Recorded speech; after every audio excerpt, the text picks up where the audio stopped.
Jamal Washington froze as police officers surrounded him inside Pinnacle Financial. The bank manager smirked while officers drew guns. His scholarship check had turned into a nightmare. Then the doors burst open, and his mother walked in. Everything changed. Before we dive into this shocking story, let me know where you're watching from in the comments. Hit that like button if you've ever been judged unfairly, and subscribe to catch more stories of justice being served. Now let's rewind to see how this explosive confrontation began. Sunlight streamed through the blinds of Jamal Washington's bedroom, illuminating walls adorned with academic certificates, basketball trophies, and at the center, his Harvard acceptance letter. The 17-year-old honor student rolled over, hitting the alarm clock before it could sound its morning alert. Years of discipline had trained his body to wake up at exactly 6:30, even on summer days like this. Jamal. Breakfast in 15, his mother's voice called from downstairs. Jamal stretched and smiled.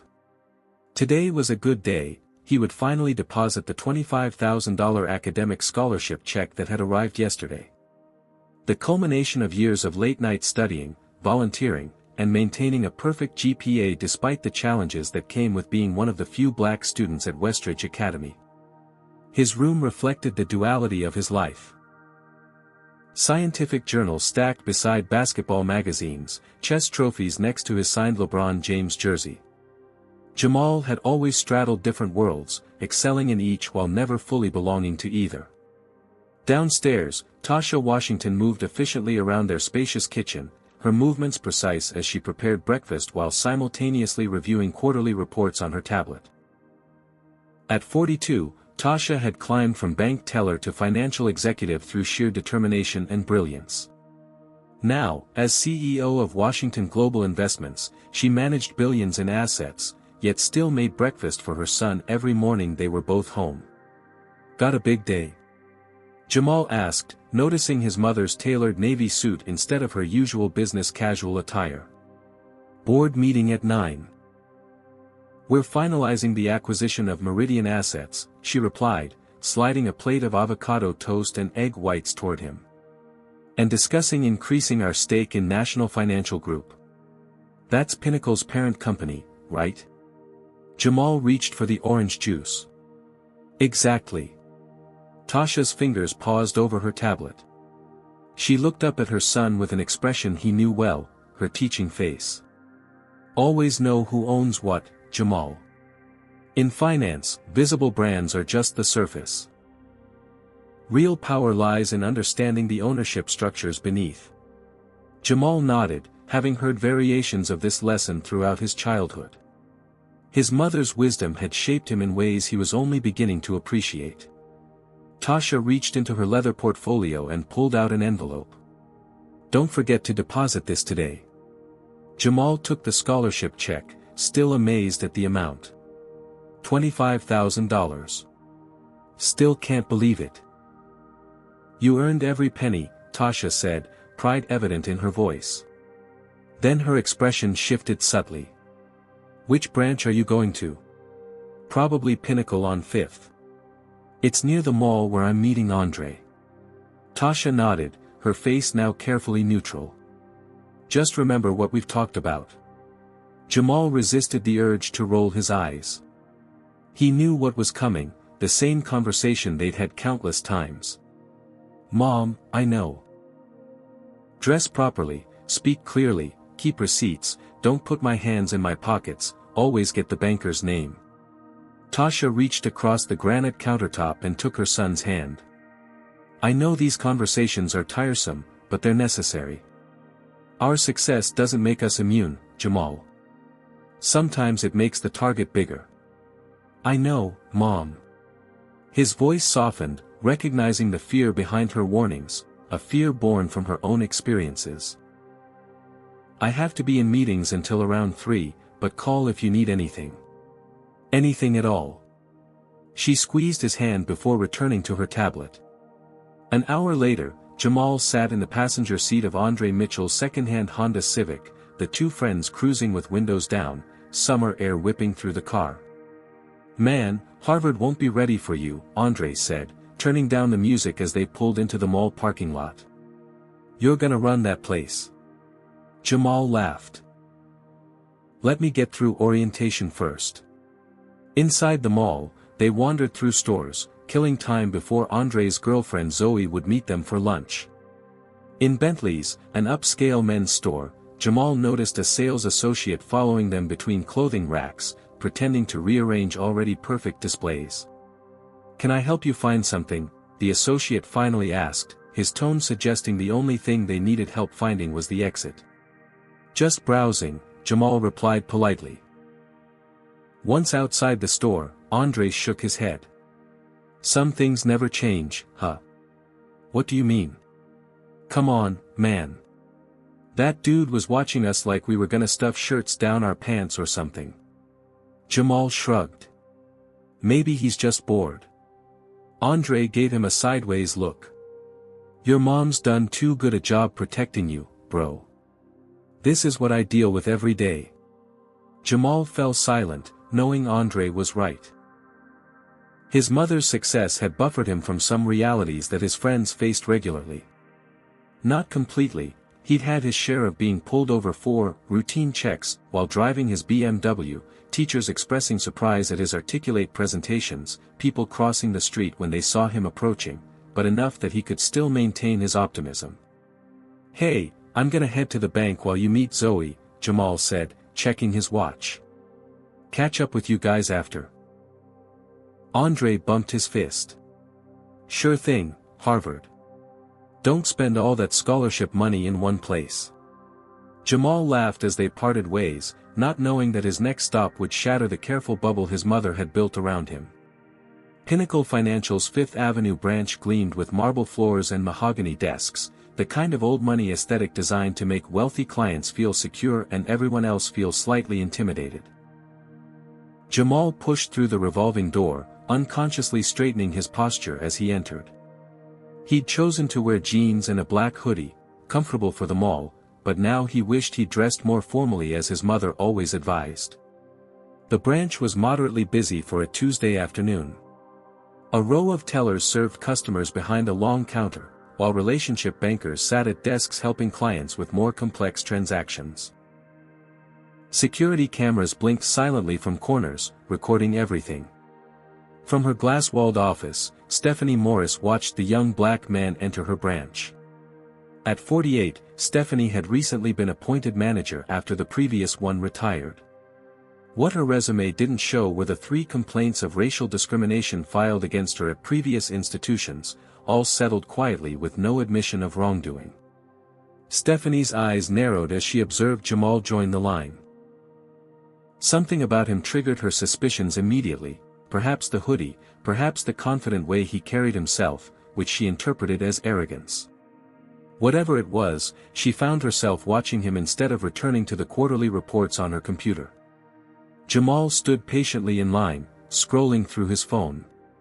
He noticed an elderly white woman enter after him and get immediately directed to a relationship banker by the greeter, bypassing the line entirely. Then a white couple in business attire received the same treatment. Meanwhile, the line moved slowly, and Jamal remained in place. After 20 minutes, Jamal finally reached the counter. The teller, Kevin Bailey, a young man with sandy hair and a friendly smile, greeted him.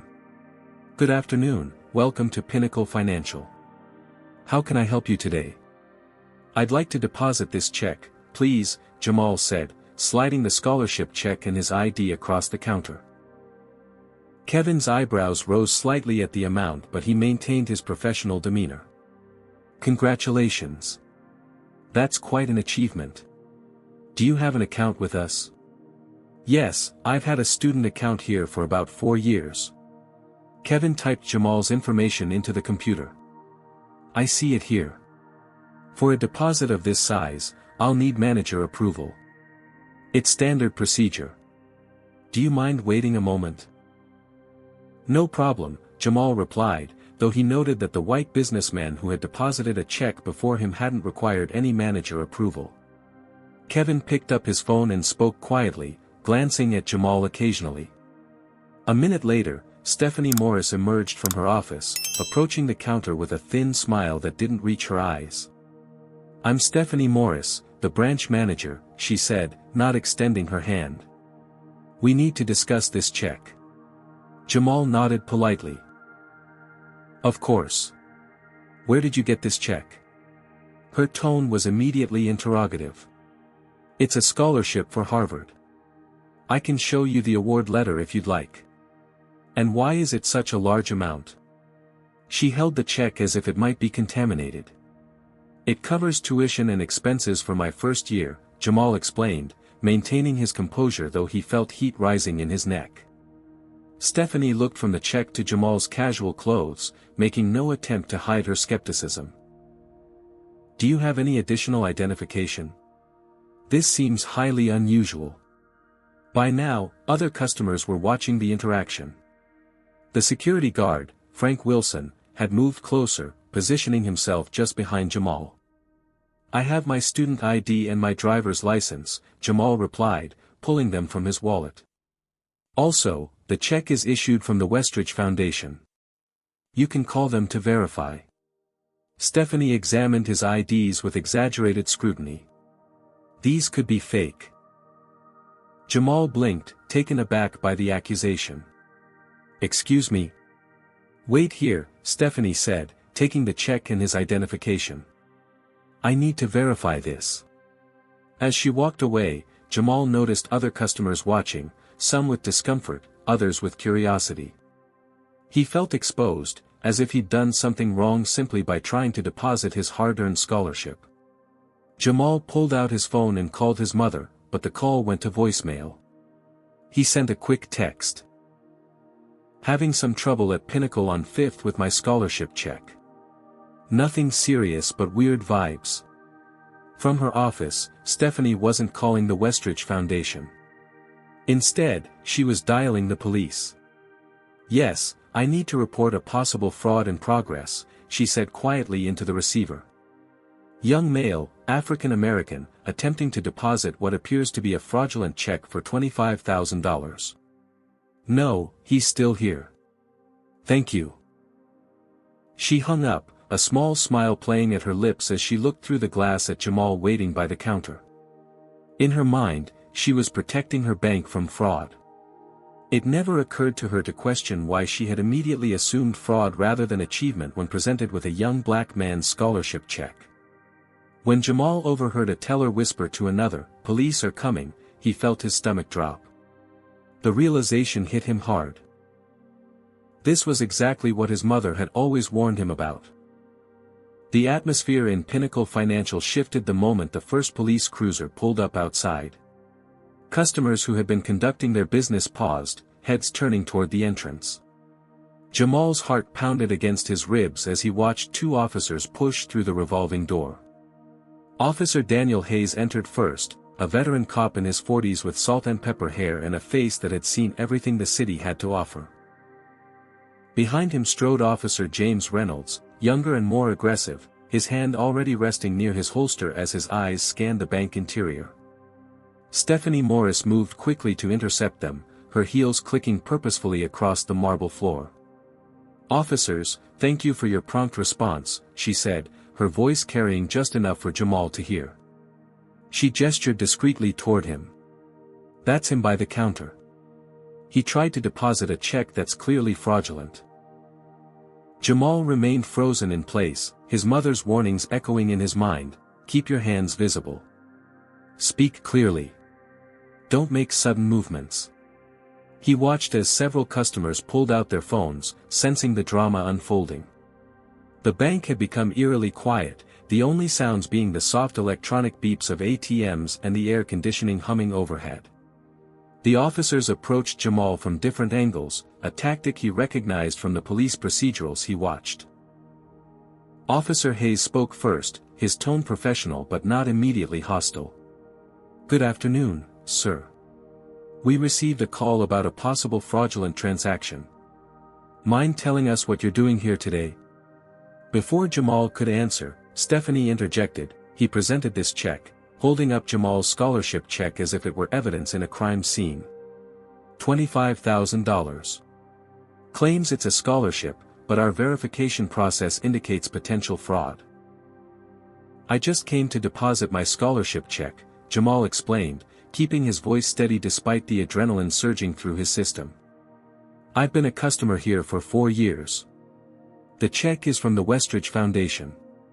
It's legitimate. Officer Reynolds circled around, positioning himself at Jamal's side. Let me see some ID. Your manager already has my driver's license and student ID, Jamal replied, gesturing towards Stephanie. So you're refusing to provide identification? Reynolds' tone hardened immediately. No, sir. I'm telling you she has it. I'm happy to show you my Harvard acceptance letter on my phone. Put the phone down now. Reynolds barked, his hand moving to his weapon. Several gasps came from customers. A woman in a red dress had her phone raised, clearly recording the interaction. The security guard, Frank Wilson, looked uncomfortable but remained in position near the entrance. Officer Hayes, noticing the escalation, held up a calming hand. Let's all take a breath here. Ma'am, he addressed Stephanie, do you have this young man's identification? Stephanie reluctantly handed over Jamal's driver's license and student ID. Hayes examined them carefully. Jamal Washington, he read aloud. These look legitimate to me. The check isn't, Stephanie insisted. We have protocols for unusual deposits, and this raises several red flags. What exactly did you do to verify the check was fraudulent? Hayes asked. Stephanie hesitated, her confidence wavering slightly. Well, the amount is suspicious, and he doesn't look like someone who would receive such a large scholarship. What does a scholarship recipient look like, Ms. Morris? Jamal asked quietly, finding his voice despite the fear. The question hung in the air, uncomfortable and revealing. Look, we can resolve this easily, Officer Hayes suggested. Let's call the Westridge Foundation and verify the check. I've already tried, Stephanie lied. Their office is closed. Jamal frowned. That's not possible. Their administrative office is open until 5 every weekday. I spoke with them this morning about the check. Officer Reynolds cut in, enough of this back and forth. Put your hands behind your back, son. Am I being arrested? Jamal asked, his voice rising slightly. For what crime? Attempting to pass a fraudulent check is a felony, Reynolds stated. But you haven't even verified the check is fraudulent. Jamal protested, keeping his hands visible but not complying with the order to turn around. This is my scholarship money. I earned it. By now, 2 more police cruisers had arrived outside. Through the glass doors, Jamal could see additional officers approaching. The situation was spiraling out of control. Last chance, Reynolds warned, reaching for his handcuffs. Turn around and put your hands behind your back. The security cameras continued their silent vigil, recording every moment of the confrontation. The bank had become a stage, with customers watching from the sidelines as a 17-year-old honor student faced the full weight of systemic bias. Jamal thought about his options. If he resisted, things would escalate further. If he complied, he'd be humiliated, possibly arrested, his future potentially derailed over a legitimate check. He took a deep breath, preparing to make a decision. Just then, the revolving door spun with purpose, and the atmosphere in the bank shifted as if a current of electricity had suddenly charged the air. Tasha Washington stood at the head of the conference table in Washington Global Investments' 38th floor boardroom, commanding the attention of 12 board members as she presented the final phase of their expansion strategy. Floor-to-ceiling windows offered a sweeping view of the city skyline, a visual reminder of how far she had climbed from her beginnings as a single mother working as a bank teller. The acquisition of Meridian assets positions us to expand into emerging markets across Southeast Asia, Tasha explained, gesturing to the projection showing growth projections. But the real opportunity lies in increasing our stake in National Financial Group. William Parker, the 70-year-old board chairman and one of Tasha's earliest mentors, leaned forward. National Financial, that's Pinnacle's parent company, correct? Exactly, Tasha nodded, clicking to the next slide. Their regional banking network gives us a domestic footprint to complement our international growth. And their recent underperformance makes this the perfect time to increase our position. As board members exchanged impressed glances, Tasha felt her phone vibrate in her pocket. She typically kept it on silent during meetings, with strict instructions to her assistant that only calls from Jamal should be put through. Glancing discreetly at the screen, she saw a missed call and text from her son. "If you'll excuse me for just a moment," she said smoothly. "Please review the prospectus on page 38. I'll be right back." Stepping into the adjacent office, Tasha read Jamal's message, "Having some trouble at Pinnacle on 5th with my scholarship check. Nothing serious but weird vibes." Her maternal instinct immediately sounded an alarm. Jamal wasn't one to complain about weird vibes unless something was genuinely wrong. She dialed his number, but it went straight to voicemail. Before she could try again, her assistant Sarah knocked and entered, her face tense. "MS. Washington, I just received a call from Monique Jenkins. She's at Pinnacle on 5th and says there's a situation involving Jamal. Police are there." Tasha felt ice water replace the blood in her veins. Police? What happened? She didn't have details, but said it looks like they might arrest him over his scholarship check. She recognized him from the charity gala last month and thought you should know. In that moment, Tasha was no longer the polished CEO but a black mother terrified for her son. Every news headline, every statistic, every warning she'd ever given Jamal flashed through her mind. The memories crashed over her, being followed around stores, being questioned about her Mercedes, having loan applications lost, despite perfect credit, watching white colleagues with less experience get promoted above her. All the indignities she'd endured while building her career. And now her son, her brilliant, kind, Harvard-bound son, was facing police over a legitimate check, just as she had feared. "Get the car ready," Tasha instructed, her voice deadly calm despite the storm raging within. "And call Benjamin Harris. Tell him to meet me at Pinnacle Financial on 5th immediately." When she re-entered the boardroom, the board members could immediately sense the change in her demeanor. "I apologize, but there's an emergency concerning my son that requires my immediate attention," she announced. "William, can you take over the presentation?" William Parker stood up, concern evident on his face. "What's happened, Tasha?" "Jamal is having an issue at Pinnacle Financial. Police are involved." The controlled fury in her voice was unmistakable. "Pinnacle? The same bank we're discussing investing in?"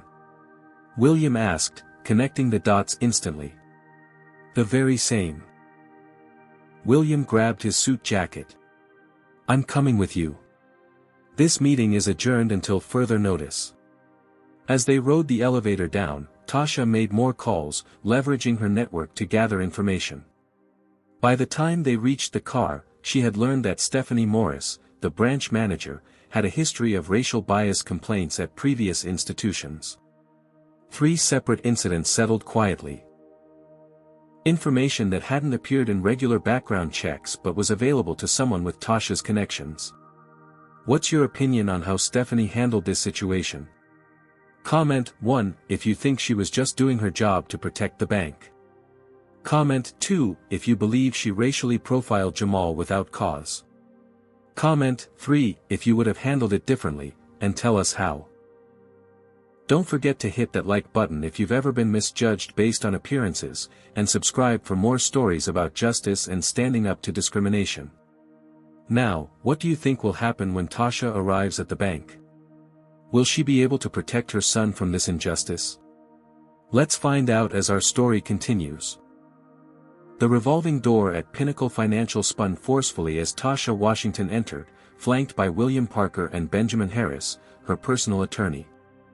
The trio moved with such purpose and authority that conversation stopped mid-sentence.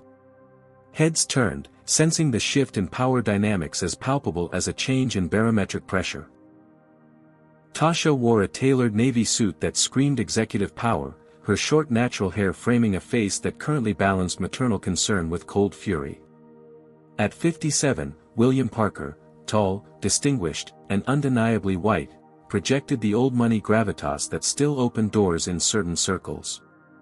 Benjamin Harris, a sharp-featured man in his 40s, carried a leather briefcase that likely contained enough legal documents to make any police officer reconsider their position. Tasha's eyes locked immediately on Jamal, surrounded by officers, one of whom was reaching for handcuffs. She absorbed every detail of the scene, the customers with phones raised, recording the incident, Stephanie Morris's smug expression, the security guard's uncomfortable stance, the officers' postures. "Jamal," Tasha called, her voice cutting through the tension. Every head swiveled toward her. Relief washed over Jamal's face. "Mom." Tasha approached with measured steps, stopping at a distance that respected the officer's space while making it clear she wasn't intimidated. "Officers, I'm Tasha Washington, Jamal's mother." Officer Hayes straightened, professional enough to recognize authority when he saw it. "Ma'am, we're responding to a report of attempted check fraud." "I believe there's been a terrible mistake," Tasha said, her tone controlled but resonant enough to carry throughout the bank. "I'm Tasha Washington, CEO of Washington Global Investments and majority shareholder of Pinnacle Financial's parent company." The revelation landed like a thunderclap. Stephanie Morris's face drained of color as she processed the implications. Officer Reynolds, who had been reaching for his handcuffs, froze. "The check my son was attempting to deposit is a legitimate scholarship from the Westridge Foundation, which I sit on the board of," Tasha continued. "Now, I'd appreciate an explanation as to why the police were called on my son for trying to deposit a check he earned through academic excellence." Stephanie stepped forward, attempting to salvage the situation. "Ms. Washington, we have protocols for unusual deposits, and those protocols include calling the police before verifying the authenticity of the check." William Parker interjected, his patrician accent adding weight to the question. "Fascinating. I've been banking with Pinnacle for 30 years and have never had the police called when depositing large checks." Benjamin Harris set his briefcase on a nearby desk and opened it. "I've taken the liberty of printing the Westridge Foundation's confirmation of the scholarship award," he said, extracting a document. "I've also prepared a preliminary filing for a civil rights violation lawsuit, should that become necessary." He didn't hand the document to anyone, simply letting its existence serve as a warning. Officer Hayes, reading the room, addressed Tasha. "Ma'am, we were responding to a call from the bank about a potentially fraudulent check. We haven't taken any action beyond questioning at this point." "And yet my son was about to be handcuffed," Tasha observed. "For what crime, exactly?" Officer Reynolds bristled. "We were securing the scene." "By handcuffing a 17-year-old honor student who has done nothing wrong." Tasha's voice remained level, but her eyes flashed. "I'd like to review the security footage of this entire interaction. Now." Thomas Clark, the regional director of Pinnacle Financial, suddenly appeared on the large monitor behind the teller counter, having been patched in remotely. His face showed barely contained horror as he assessed the situation. "Ms. Washington, Mr. Parker, this is completely unacceptable. I've just been briefed on the situation and am reviewing the security footage as we speak. Please accept my deepest apologies for this incident." Customers who had been recording now whispered among themselves, recognizing the names and understanding the power dynamics at play. A woman in a floral dress approached Tasha. "I saw everything," she offered. "The manager never called to verify the check.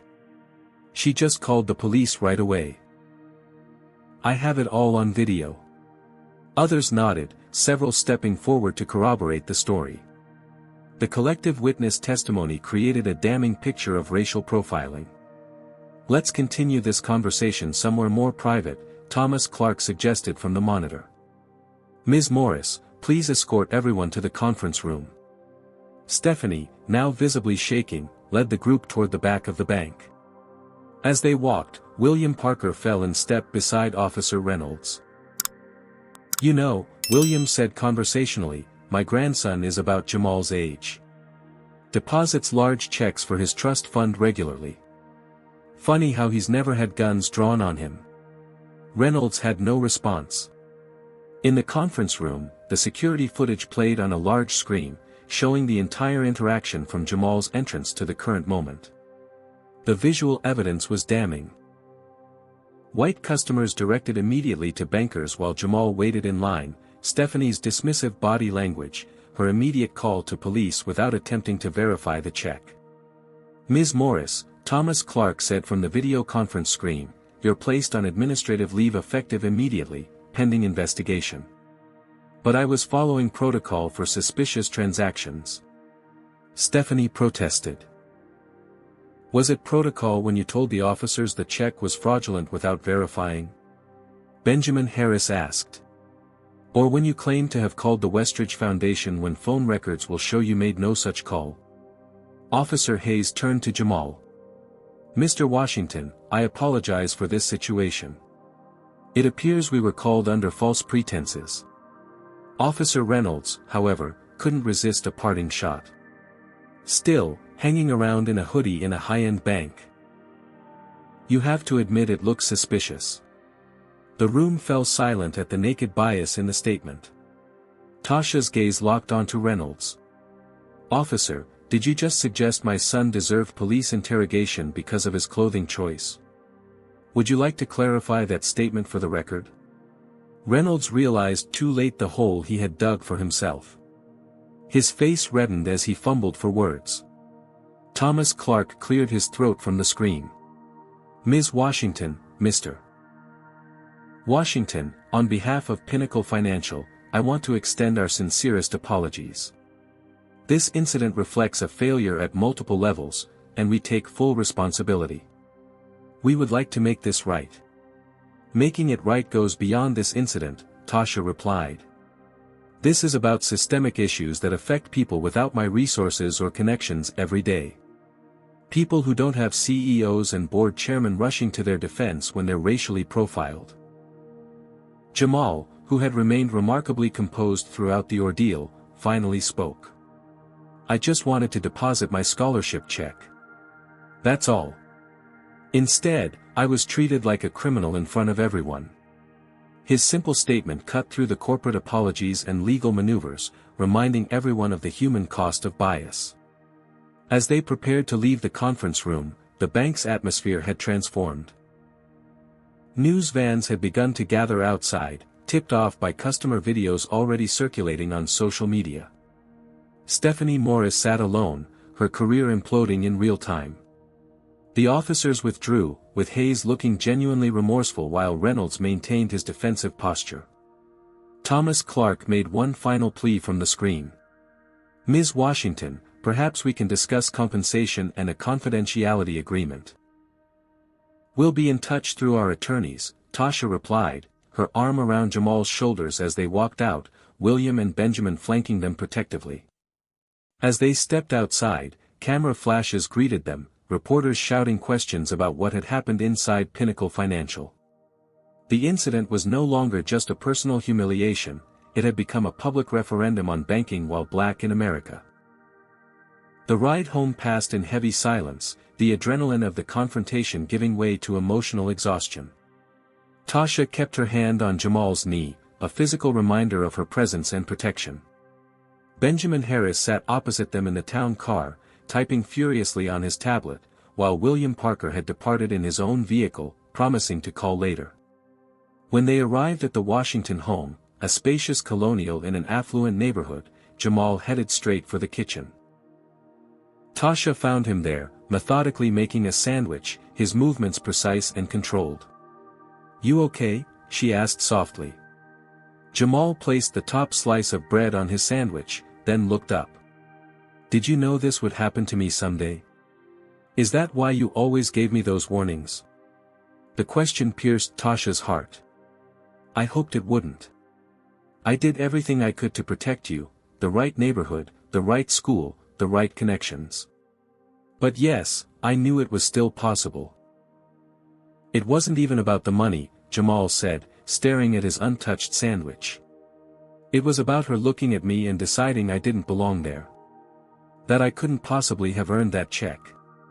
Tasha pulled out a stool and sat beside her son. When I was 23, not much older than you are now, I tried to deposit my first bonus check as a junior financial analyst. $5,000. The bank held it for 10 days because they claimed it needed additional verification. My white colleague deposited his the same day with no issues. His cleared immediately. What did you do? I closed my account and found another bank. Then I worked twice as hard, got promoted, moved to a better bank, worked even harder, got promoted again. I kept climbing until I reached a position where people couldn't dismiss me so easily. Tasha's voice carried both pride and weariness. But it never completely stopped. The bias just became more subtle, more insidious. The doorbell rang, interrupting their conversation. Benjamin Harris had settled in the home office, spreading documents across the desk. The media is already running with the story, he informed them, turning his tablet to show headlines, banking while black, Harvard-bound teen confronted by police over scholarship check, and CEO mother rushes to son's defense after racial profiling at elite bank. Phone's been ringing non-stop, Benjamin continued. CNN, MSNBC, Fox News, local stations, everyone wants an interview. Social media is exploding. Customer videos from the bank have millions of views already. Tasha nodded, processing the information. What's Pinnacle saying? They've issued a generic statement about investigating the incident and taking appropriate action. Thomas Clark has been calling every 15 minutes, increasingly desperate to speak with you directly. And the police? The department is reviewing the officer's response. Officer Hayes apparently filed a report noting that the call appeared to be unfounded. Reynolds is maintaining that they followed protocol for a reported fraud in progress. Jamal, who had been listening silently, finally spoke. What happens now? Benjamin looked to Tasha, deferring to her. This was more than a legal question, it was a family decision about how to proceed. We have options, Tasha said carefully. We could settle quietly with Pinnacle, they'd compensate us generously to keep this quiet. Or we could pursue legal action, make this a public case about racial bias in banking. Or something in between. Would legal action even change anything? Jamal asked, the weight of cynicism unusual in his normally optimistic voice. The question hung in the air, a 17-year-old's first real confrontation with the limitations of justice in America. Before Tasha could answer, her phone buzzed with an incoming video call from William Parker. She accepted, and the board chairman's face appeared on the screen. Tasha, Jamal, he greeted them. I've been making some calls. The Pinnacle board is in emergency session as we speak. They're terrified of the potential fallout. As they should be, Benjamin commented. William nodded. I've also spoken with several major shareholders. There's significant concern about the company's culture and practices. The stock is already down 3% in after-hours trading on the news. Tasha absorbed this information, the CEO part of her automatically calculating implications while the mother part remained focused on her son's well-being. What are you thinking, Jamal? She asked, turning to him. This affects you most directly. You should have a say in how we respond. Jamal was quiet for a long moment, considering. This isn't just about me, though, is it? It's about all the people who go through this without cameras recording, without CEO mothers, without board chairmen backing them up. Pride swelled in Tasha's chest at her son's perspective. He understood the bigger picture, the systemic nature of what he'd experienced. I don't want to just take money and disappear, Jamal continued.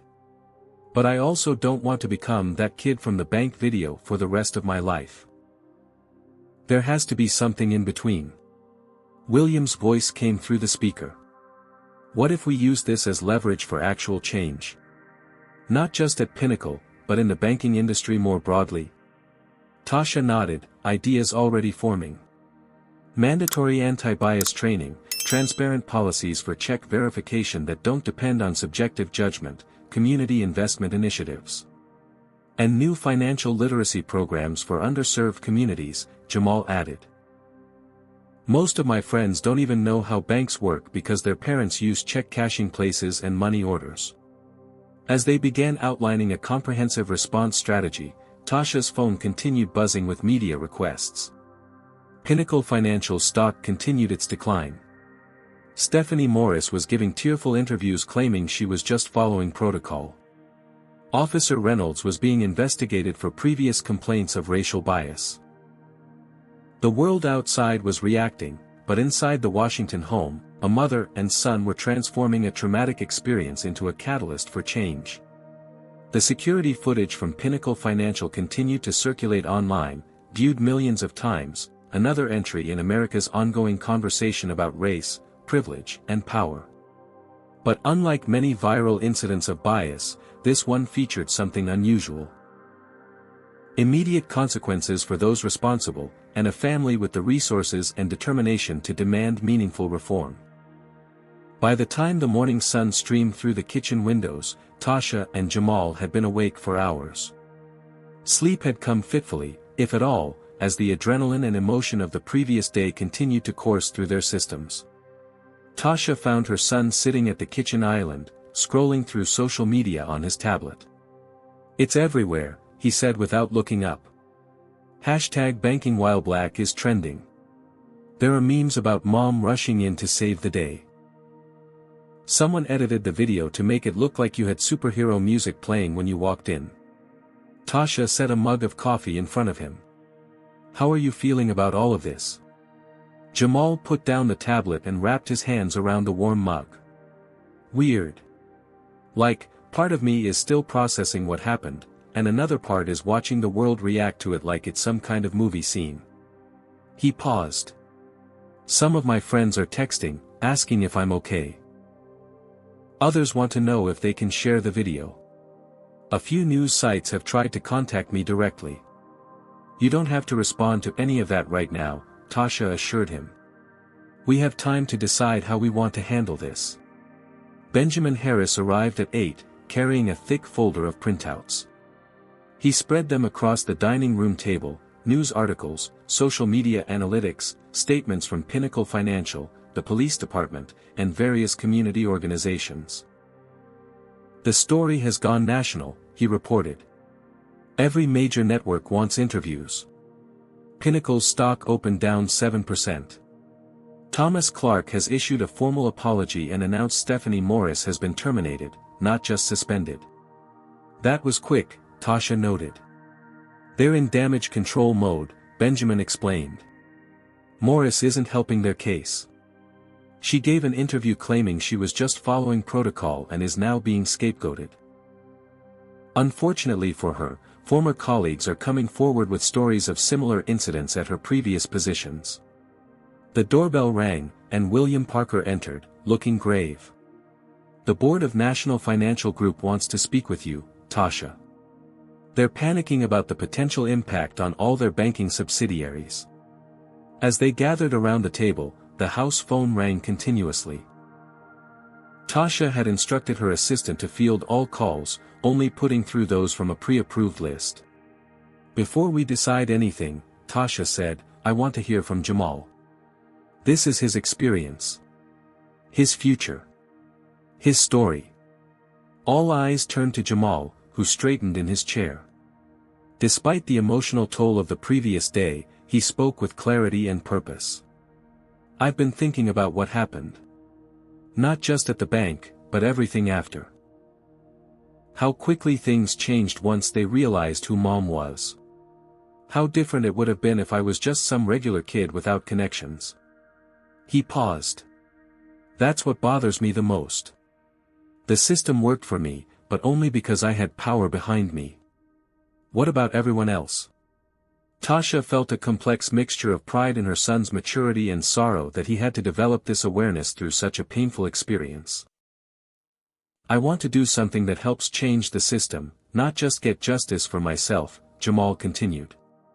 And I don't want to be defined by this incident for the rest of my life. I'm still going to Harvard in the fall. I still have plans and dreams that have nothing to do with what happened at that bank." William nodded approvingly. "Wise perspective, young man. So what are you thinking?" "I'm thinking we use this moment while people are paying attention. We do one major interview together," he gestured to his mother, "where we control the narrative. We talk about the incident but focus more on the systemic issues. And we announce some kind of initiative that will help other people who face discrimination but don't have our resources." Benjamin made notes as Jamal spoke. "Which network are you thinking for the interview?" Jamal looked to his mother. "Whoever will give us the most control over the final piece. No editing that sensationalizes what happened." Tasha's phone buzzed with a text. She glanced at it and raised an eyebrow. "National Financial Group's CEO is offering to come to our home personally to discuss making things right. They're clearly terrified of the lawsuit potential and the public relations disaster." "Good," William said bluntly. "Fear is a powerful motivator for institutional change." Over the next several hours, they crafted a strategy that would leverage the viral incident for maximum impact without allowing it to define Jamal's future. They decided on a single televised interview with a respected journalist known for thoughtful coverage of racial issues. They drafted a comprehensive proposal for banking reforms that would address racial bias at multiple levels. And they planned a press conference where they would announce the creation of a new foundation focused on financial literacy and economic justice in underserved communities.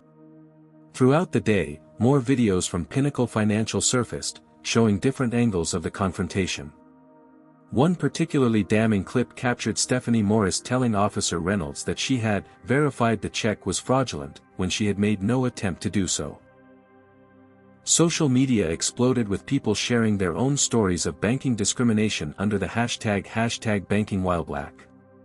Financial experts appeared on news programs discussing the history of racial bias in banking, from redlining to modern-day microaggressions. By evening, the Washington home had become a command center for what was evolving from a personal incident into a movement. Tasha's industry connections, William's old money influence, and Benjamin's legal expertise combined with Jamal's clear moral vision to create a response that was both principled and pragmatic. As night fell, Jamal retreated to his room, emotionally drained but more resolved than ever. Before closing his door, he paused and looked back at his mother. "Mom. Those warnings you always gave me, I get it now. I really get it." Tasha nodded, her eyes glistening. "I wish you didn't have to." The press conference room at Washington Global Investments headquarters buzzed with anticipation. Journalists from every major network jostled for position, cameras ready to capture what had become the most discussed racial incident in banking since the Wells Fargo discrimination settlements years earlier. Behind the scenes, Tasha adjusted Jamal's tie one last time, a mother's gesture that transcended her CEO status. "Remember, stay on message. This isn't about vilifying individuals. It's about changing systems." Jamal nodded, remarkably composed for a 17-year-old about to address national media.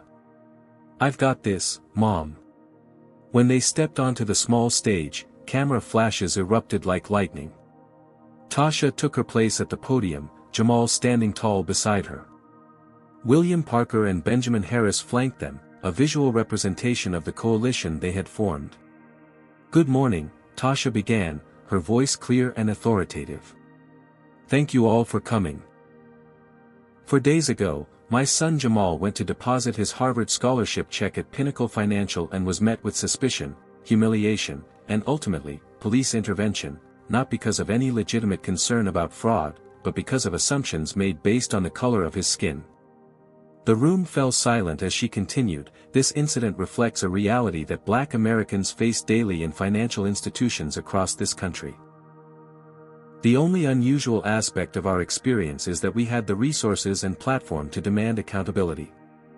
Tasha then outlined the comprehensive initiatives they were announcing, a new scholarship program for minority students interested in finance, named in Jamal's honor, a financial literacy program targeting underserved communities, and most significantly, a partnership with National Financial Group, Pinnacle's parent company, to implement mandatory anti-bias training and transparent policies for handling all transactions.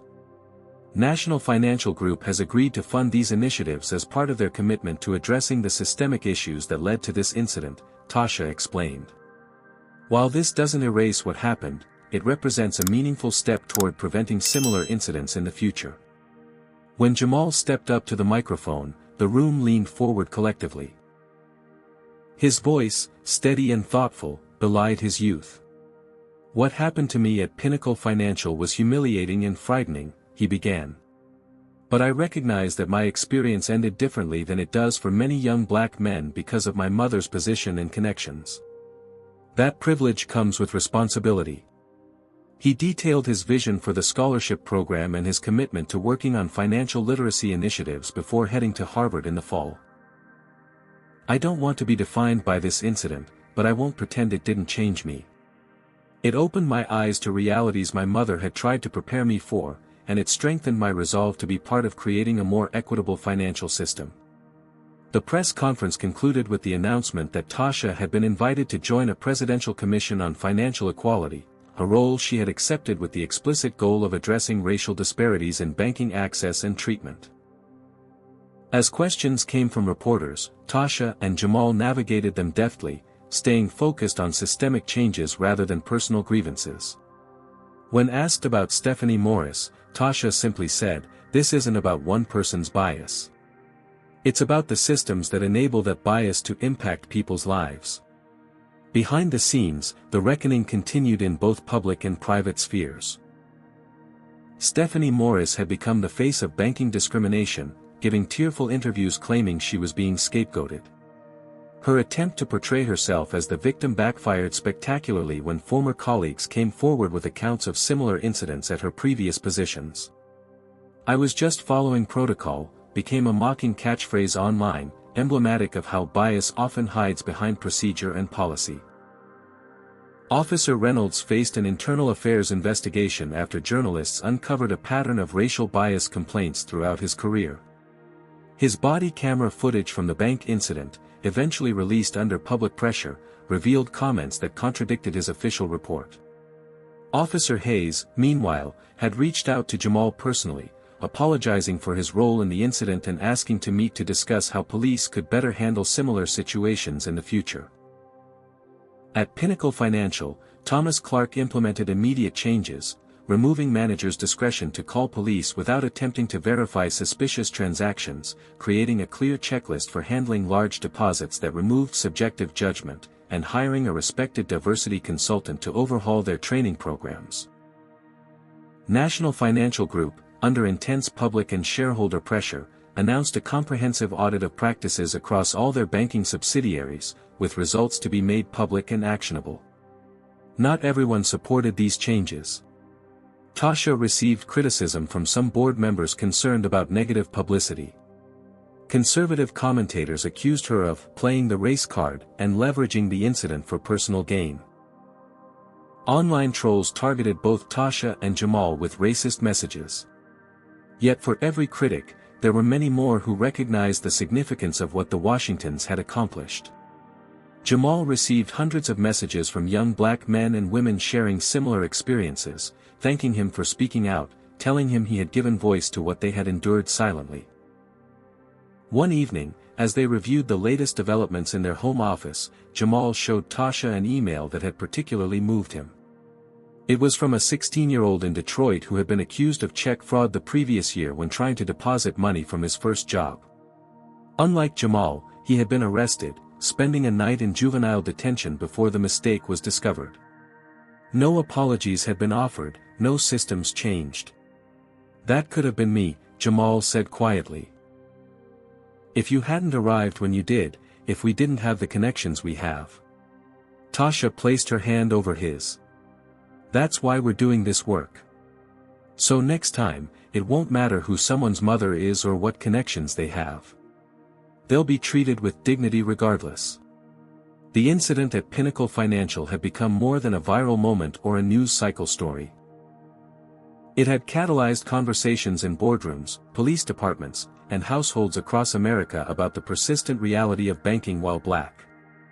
And through it all, Tasha and Jamal Washington had transformed a moment of trauma into a movement for change, refusing to be defined by what had happened to them, choosing instead to define what would happen next.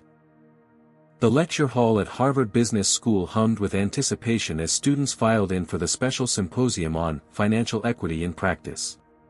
Jamal Washington, now a confident freshman with his first semester behind him, adjusted the projector settings for his presentation. As founder of the university's Financial Justice Initiative, he had organized this event bringing together banking executives, community activists, and academic experts. 1 year had passed since that day at Pinnacle Financial, a year of profound transformation both personal and systemic. Ready for this? Andre Mitchell asked, setting up the registration table. His best friend had followed him to Harvard, earning a full scholarship to study sociology with a focus on economic inequality. As ready as I'll ever be, Jamal replied, straightening his tie. The symposium was the culmination of Jamal's first major project at Harvard. A comprehensive study of banking practices in minority communities, with practical recommendations for financial institutions. What had begun as a response to personal trauma had evolved into academic passion and activism. As the audience settled in, Jamal spotted familiar faces, his mother Tasha in the front row, looking proud but letting him take the spotlight, William Parker, who had become a mentor and advocate. Benjamin Harris, whose law firm now specialized in financial discrimination cases, and surprisingly, Officer Daniel Hayes, who had kept his promise to learn and do better. Jamal began his presentation with the story that had started it all, his experience at Pinnacle Financial, but quickly shifted to the broader data his research had uncovered. The statistical disparities in how transactions were flagged as suspicious based on race, the differential treatment in loan applications, the subtle barriers to banking access in certain communities. The question isn't whether bias exists in our financial systems, Jamal explained to the rapt audience. The data clearly shows it does. The question is what practical steps institutions can take to eliminate it. He then outlined the changes implemented at National Financial Group over the past year, using them as a case study in institutional transformation. The company had overhauled its suspicious transaction protocols, removing subjective judgment in favor of clear, objective criteria. They had implemented comprehensive anti-bias training for all customer-facing staff. Most significantly, they had opened new branches in historically underbanked neighborhoods and created specialized products to serve communities that had previously relied on predatory financial services. The result? Jamal highlighted a graph showing customer satisfaction metrics by demographic. More equitable treatment, increased trust, and expanded market share. Doing the right thing has actually improved their bottom line. After the symposium, Tasha embraced her son. "Your father would have been so proud of you," she whispered, a rare reference to the man who had died when Jamal was just a toddler. "I've been thinking about him a lot lately," Jamal admitted. "Wondering what advice he would have given me that day at the bank. He would have told you exactly what you already knew, to stand your ground with dignity, to know your rights, and to never let anyone make you feel less than who you are," Tasha said, her voice thick with emotion. Later that week, Jamal returned to the scene of the incident, Pinnacle Financial's Fifth Avenue branch. The physical space had been transformed, the imposing teller counters replaced with open service areas designed to create a more welcoming atmosphere. Security cameras were now accompanied by signs announcing that all interactions were recorded for quality assurance and customer protection, a subtle but significant shift in framing. Kevin Bailey, the teller who had initially helped Jamal that fateful day, was now the branch manager. He greeted Jamal warmly, having become an ally in the push for reform within the bank. "Your mom's scholarship program has been a game changer," Kevin told him. "We've had 6 interns from underserved communities, and we've offered permanent positions to 4 of them after graduation." As they toured the redesigned space, Jamal noticed a young black teenager nervously clutching what appeared to be his first paycheck, hovering uncertainly near the entrance. "Excuse me a minute," Jamal said to Kevin, approaching the young man. First time depositing a check. The teenager nodded, surprise and relief crossing his face at being addressed. Yeah. My first job. Not sure how this all works. Mind if I show you around? Jamal offered. I remember my first time. It can be intimidating. Jamal walked the teen through the process, explaining how deposits worked, what information he would need to provide, and his rights as a customer. Kevin expedited the transaction, treating the modest check with the same respect and professionalism that would be afforded a much larger amount. Afterward, the teenager thanked Jamal. My brother had a bad experience at a bank last year. Made me nervous about coming in. Things are changing, Jamal told him. Not everywhere, not completely, but they are changing. And you have every right to be here, to be treated with respect. That evening, Jamal met his mother for dinner at her favorite restaurant. As they celebrated the successful symposium and reflected on the year's journey, Tasha raised her glass in a toast. To transformation, she said. Both the kind we can see in institutions, and the kind that happens within us. Jamal clinked his glass against hers. And to the work that remains. They both knew that the changes they had helped implement at Pinnacle Financial and National Financial Group were just the beginning. Bias in banking, like bias in society, wouldn't be eliminated through one viral incident or one set of policy changes. It required ongoing vigilance, advocacy, and education. But sitting across from his mother, Jamal felt something he hadn't fully experienced since before that day at the bank. Hope unmarred by cynicism, optimism grounded in evidence of real progress. The scholarship check that had triggered the confrontation had indeed paid for his first year at Harvard. But the true education had come from what followed, learning to transform trauma into purpose, to use privilege as a tool for those without it, and to demand systemic change while maintaining his own humanity and dignity. As they finished their meal, Jamal's phone buzzed with a notification. The Financial Justice Initiative's petition for banks to adopt their recommended equity protocols had just reached 50,000 signatures. Mom, he said, showing her the screen. I think we're just getting started. Tasha smiled, recognizing in her son the perfect blend of her own determination and something uniquely his, a vision of financial systems that worked for everyone, regardless of who their mother was or what they looked like when they walked through the door. This story reminds us that racial bias exists not just in obvious acts of hatred, but in everyday interactions where assumptions are made based on appearance. Jamal's experience highlights how institutions often treat the same actions differently depending on race, a reality many face without the protection of privilege. The transformation shows that meaningful change requires both personal courage and systemic reform. Individual accountability matters, but lasting progress comes from changing the structures that enable discrimination. When those with power acknowledge bias and use their influence for positive change, transformation becomes possible. Tasha and Jamal could have settled privately, but instead chose to create systemic solutions that would help others without their advantages. Their story teaches us that justice isn't just about punishing wrongdoers, but about creating equitable systems where everyone is treated with dignity regardless of their appearance or connections. The most powerful lesson is that while privilege shouldn't be necessary to receive fair treatment, those who have it can use it as a tool to dismantle barriers for everyone else. Have you or someone you know ever experienced discrimination because of how you look? How did you respond? Share your story in the comments. Your experience might help others know they're not alone. If this story resonated with you, please hit the like button to help it reach more people who need to hear this message. Subscribe to our channel for more powerful racism stories that shine a light on injustice and celebrate those fighting for change.